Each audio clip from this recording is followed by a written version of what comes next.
properties just traded in this county? How many of these were we a part of? Go to the dashboard, track your metrics. And it literally just starts with every single day. You just track your numbers. You go into your tracker, you track how many calls you made today, how many conversations you had today, how many leads you generated today, how many true offers you wrote up today, how many deals did you pitch today, right? You want to track everything, because then you can start building it out and saying like, oh, I made, hypothetically, let's just say you made 10 grand this month. If you made $10,000 this month, and you had this amount of calls, this amount of conversations, this amount of leads generated, this amount of contracts written, you then can take every single one of them and then for that month divide it into 10 grand and say, oh, for every X amount of calls I make, it's worth this much money. X amount of leads I generate, it's worth this much money. X amount of offers I've made, it's this much money.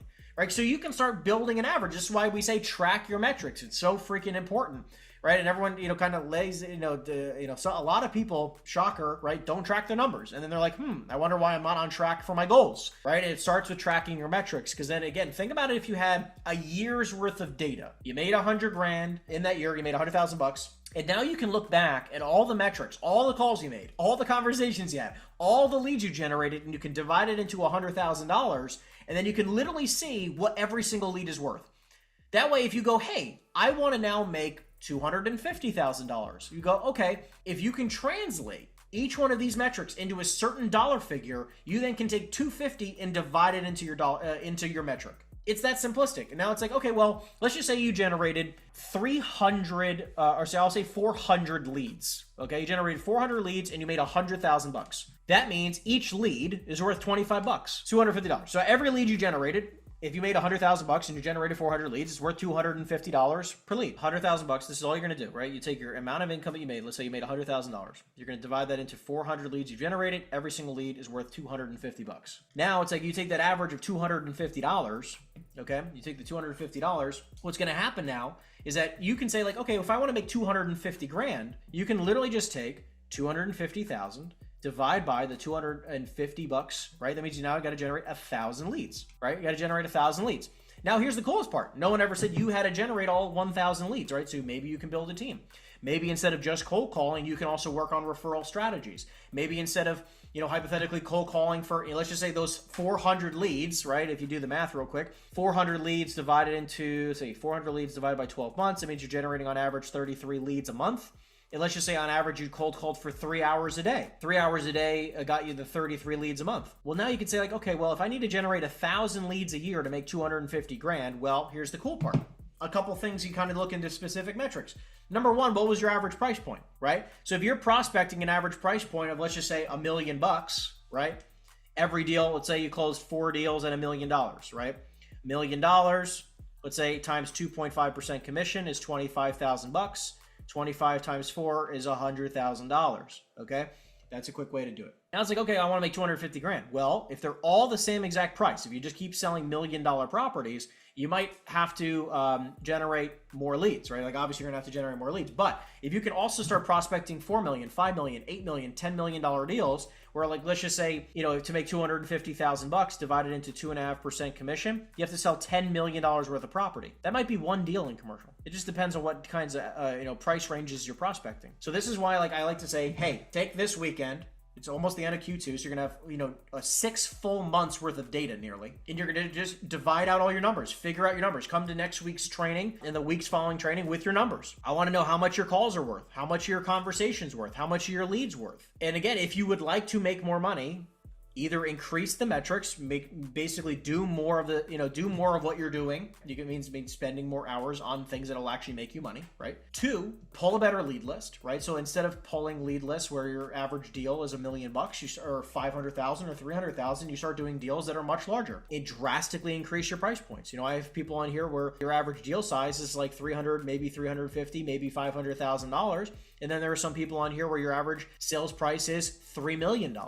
And then there's some people on here working on deals as big as 80, 90, $100 million. So whatever you're working on is going to then correlate specifically to what you're going to on average make per deal. Then I still have, a specific risk factor, right? And I say risk factor lightly, but obviously if you're working on a deal for $100 million, the odds of that deal closing is probably, a lot less than a $2 or $3 or $4 or $5 million deal. So that's why my team likes to focus on the $2 to $20 million range. we've had a lot of success in the 2 to 20 million range. There's a lot of volume in the 2 to 20 million range in our market, right? If you take a look at Reonomy, and I try to do this with all of you during your opening calls, but it's like saying like, okay, what pockets, what asset classes, what niche can I focus on where I have enough volume, right? So that I can get to a sizable amount of money this year, right? If your goal is to make, say, $1 million, right? If your goal is to make $1 million and you're focused on deals that are worth $500,000, right? All the deals you've closed are $500,000 sales. You know how long it's going to take you to make $1 million? You know how many sales you got to have in order to make $1 million? An insane amount, right? And by the way, this is what I was dealing with many years ago in the residential space. Many years ago in the residential space, I was selling $500,000-$600,000 homes, and to make $1 million a year, I was selling hundreds of houses, right? I'd have to sell over 100 homes, and it was exhausting. Now I've realized the more and more I spend time focusing on these metrics and saying like, hey, if I just want to make, and think about how cool this is, right? This is how amazing this industry is. If you want to make, let's say, I'm going to put a crazy number. Let's say $10 million a year, okay? Which sounds ridiculous. But let's just take 10 million bucks. If you want to make $10 million a year, if you want to make $10 million, and let's say the average commission check is 5%, because we double end, my team and I double end every single deal we work on. Just about like 98% of all deals we work on, we represent both sides. Let's just say we take an average of 5% commission, okay? Now, you got to do, at 5% commission to make $10 million a year, that's $200 million worth of real estate. There's teams don't even do $200 million worth of real estate in the residential world. There's a lot of teams where they do 40, 50, 60, 80, $100 million, and they're like the number one person in their office. But let me break this down for you. 200 million bucks. Now, obviously, if you're going to do $1 million deal, right, you're going to have to sell 200 of them. Okay, but if you do, let's just say on average, let's say your average deal size is 10 million, okay, divided by $10 million, you only have to sell 20 properties. In a lot of your markets, just about any market you're in, I would say, within a county or two over, within a county or two, right? You can go to a county or two left or right of you, maybe 3 counties for some of you who are in very rural areas. I guarantee you there are markets where you can find $10 million deals pretty regularly. And maybe for some of you, it's $5 million deals, right? Like, and some of you, it's 20, right? Like, just depending on where your market is. Obviously, it's here in South Beach, right? There's a lot of 20, 30, $50 million deals. There's an overabundance of larger deals. I'm not saying sell $100 million properties. I'm saying I would like for everybody to get your average price points up to as much as possible without touching the super ridiculous stuff. Because what happens here is, like, think about it. I just did the math. You could sell 20 properties a year and make $10 million. Is how do I do 20, 30, maybe 40 sales a year? 3 to 5 deals a month. Something that is achievable, okay? My best month ever was 16 sales. And that's not double ending anything. That's individual properties. But what I want to share with you is like, okay, if I could do 16 in a month and like that was something that I've achieved. If we look at it from the lens of I'm probably never going to do 16 commercial. I might never do 16 commercial sales in 1 month, right? Because again, I've done that one time. Now, if I look at it from the lens of like, what's really achievable? Well, I've done 3 to 5 sales every month for years now, right? Like that's, I've been doing that every month for years. So it's like, okay, if I look at that as a simple thing, if I want to do, let's just say even at 3 to 5 deals, if you take 200 million bucks, right? The same 200 million divided by, let's just say 36, that's 30, that's 3 deals a month. I only have to do deals that are worth just under 6 million bucks. Which is super abundant in New Jersey. So it's if I do 3 deals a month at 6 million bucks, I'm making $10 million a year. And by the way, that is also while traveling and experiencing the world and living the life I desire, right? Like that's not having to sell 300 properties a year, right? And doing crazy numbers. This is a number where like, hey, if I can focus on the right areas and I can focus on the right metrics, right? We were just tracking your metrics, right? If I generate X amount of leads, it equates to a certain amount of money, right? That's the simplicity of the game. And a big part of this is just, going after the larger deals and in the deals that you target, making as much money as you possibly can, right? So instead, this is why I look through the lens of an investor first, wholesaler second, broker third, right? Because I want to look at every deal objectively and say like, hey, instead of looking at this deal and making 5% commission, what if I could lock this deal up and we could flip it? Like, and yes, of course the deal has to be very good. Of course the deal has to make financial sense. Of course, that's why I'm saying looking at an investor. But do you understand how many deals sell to investors every year? Like trillions of dollars worth of deals. So yeah, they're out there.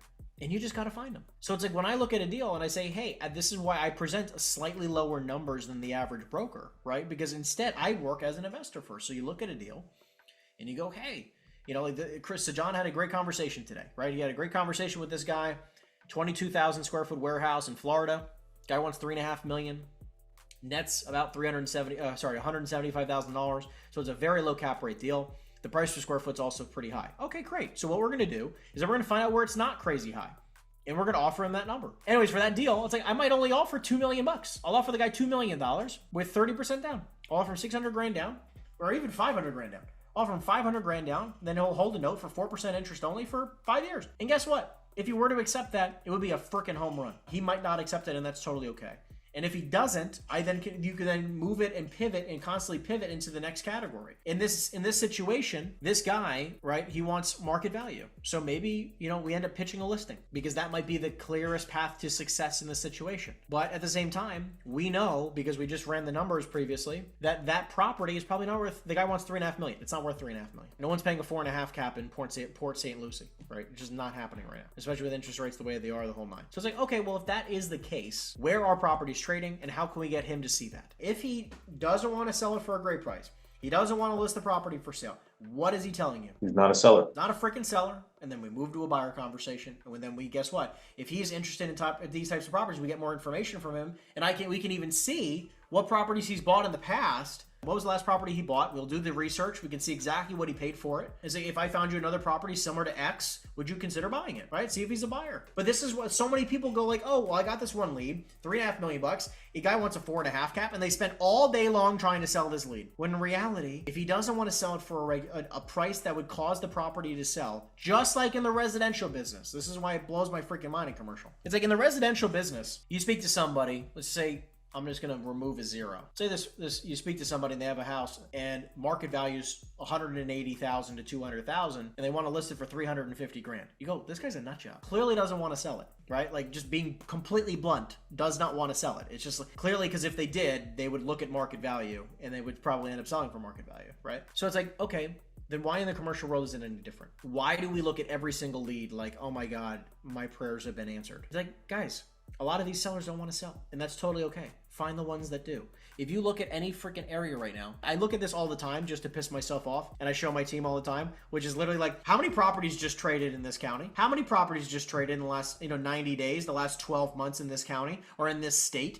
How many of these were we a part of? Yeah, I hope it pisses you off, because it pisses me off. Because it's like, how on planet Earth, like, all these properties are trading, guys, and why are you not a part of it? You'll see plenty of these properties trade for fantastic prices, and there's even some that do trade for great prices. Then guess what you do is you call the people who paid a premium in the last 90 days or 12 months, and they are great buyers for you to connect with to then pitch stuff when it doesn't meet the criteria as an investor. And that's all we do. Like, that is the simplicity of this game.